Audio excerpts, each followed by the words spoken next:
Проблемът ти не е, че не можеш. Проблемът е, че не си готов. Не си готов да станеш по-рано.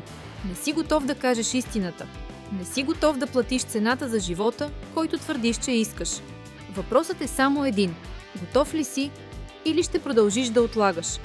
Едно от най-хубавите неща, които можеш да направиш за себе си, е да огледаш критично живота и целите си. Когато го направиш, започваш да преоценяваш пътя, по който вървиш. Наистина ли 30-минутната тренировка всеки ден е невъзможна? Или просто си го повтаряш?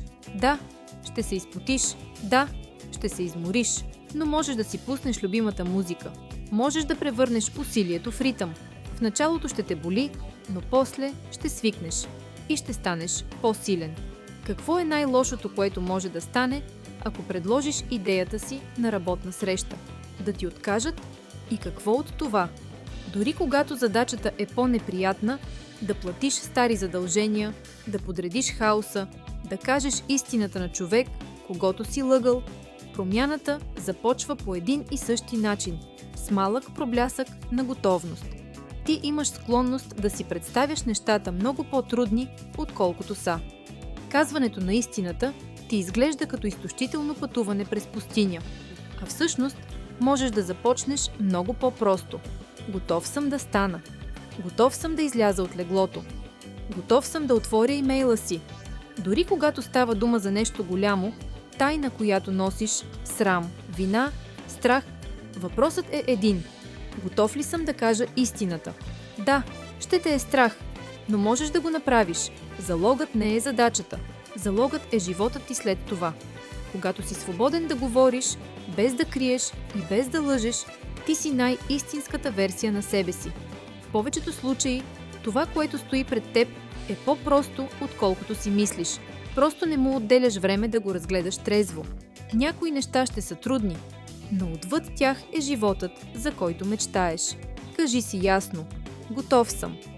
Когато започнеш да гледаш на живота през призмата на това за какво си готов, а не какво уж искаш, всичко се изяснява.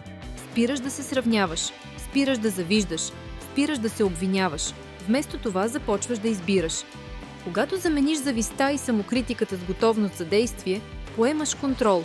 Вече не си жертва на миналото си. Не си неудачник, защото не си милионер. Не си мързелив, защото нямаш идеално тяло. Ти просто избираш за какво си готов и за какво не. Щом си готов да направиш необходимото, няма да отлагаш.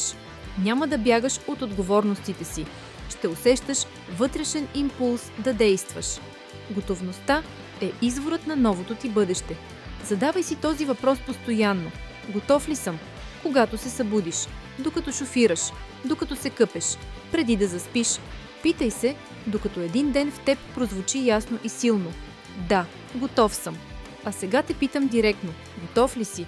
Ако това видео те удари право в съвестта, напиши в коментар: готов съм или още не. Бъди честен поне тук. Харесай видеото, ако избираш действие вместо оправдания. Абонирай се, ако искаш да тренираш ума си така, както тренираш тялото си.